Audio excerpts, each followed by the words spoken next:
안녕하세요, 여러분. 오늘은 정말 중요한 이야기 하나 들려드리려고 합니다. 바로 우리 소중한 돈을 어떻게 하면 안전하게 지킬 수 있을까 하는 금융 이야기예요. 요즘 뉴스 보면 은행 상황도 그렇고 금융 정책도 계속 바뀌고 있어서 걱정하시는 분들 많으시죠? 저도 얼마 전 70대 박 여사님을 만났는데요. 평생 아끼고 모으신 돈이 갑자기 사라질 수도 있다는 얘기를 듣고 많이 불안해하시더라고요. 그래서 오늘은 여러분과 함께 차근차근 우리 돈이 안전한 이유와 어떻게 지켜야 하는지 쉽게 이야기해보려고 해요. 편하게 친구와 대화하듯 들어주세요. 예금자 보호 제도, 그게 뭘까? 먼저 예금자 보호라는 말부터 짚고 가볼게요. 쉽게 말해서 만약 은행이 갑자기 문을 닫거나 파산하는 최악의 상황이 와도 여러분이 맡긴 돈 중 일정 금액까지는 국가가 책임지고 돌려준다는 제도입니다. 예를 들어 지금까지는 은행 하나당 최대 5천만 원까지만 안전하게 보호받았는데요. 앞으로는 그 한도가 1억 원으로 올라갑니다. 이게 무슨 뜻이냐면 예전에는 5천만 원 넘게 맡겨둔 돈은 위험했는데 이제는 1억 원까지는 걱정하지 않아도 된다는 거죠. 아, 그럼 1억 원 이하만 은행에 넣으면 되는 거네? 네, 맞아요. 하지만 여기서 아주 중요한 점이 있습니다.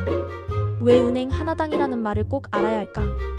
예금자 보호 한도 1억 원은 은행 하나 기준이에요.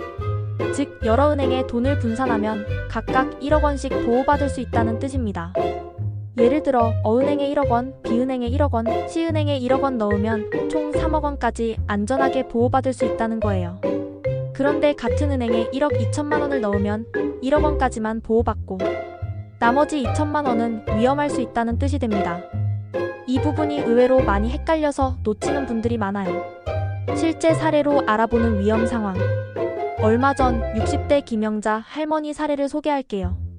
할머니께서는 한 은행에 1억 2천만 원을 넣어두셨는데 그 은행이 금리가 높아서 믿고 맡기셨다고 해요.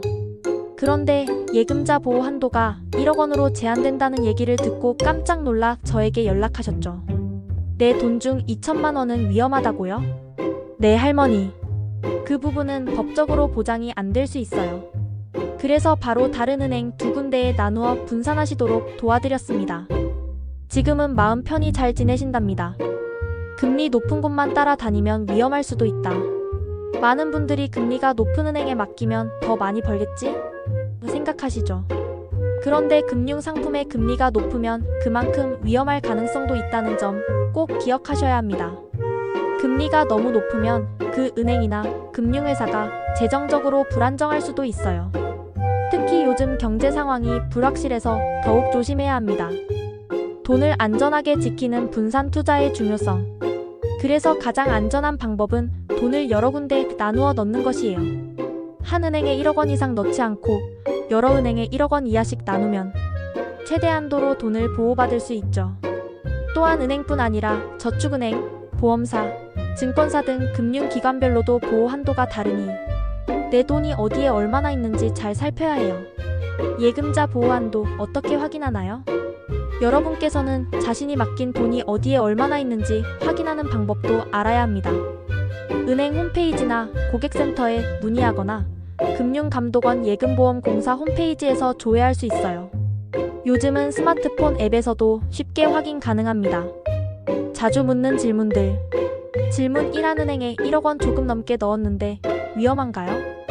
답변 네. 1억 원 초과 금액은 법적 보호가 안 되니 위험할 수 있습니다. 나누어 분산하세요.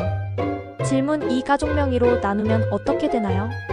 답변 가족명의 계좌는 각각 별도로 보호되므로 가족 구성원마다 1억 원씩 보호받을 수 있습니다. 질문 3. 인터넷 은행도 예금자 보호 대상인가요? 답변 네. 대부분의 인터넷 전문 은행도 예금자 보호 대상입니다. 다만 정확한 확인은 필요합니다. 더 알아두면 좋은 금융 상식. 예금자 보호 대상과 대상이 아닌 상품 구분하기. 예금자 보호가 적용되는 기간과 절차. 금융사고 시 대처 요령. 꼭 실천하세요. 금융 안전 5가지 팁. 한 은행에 1억 원 넘지 않도록 분산하세요. 여러 금융기관에 분산해서 위험 분산하기. 가족 명의로 분산해 법적 보호 최대화하기. 은행, 저축은행, 보험사, 증권사 상품 구분해서 관리하기. 금융감독원 예금보험공사 홈페이지에서 예금자 보호 확인하기. 마무리하며 우리 인생에서 가장 중요한 건 마음 편히 사는 거잖아요.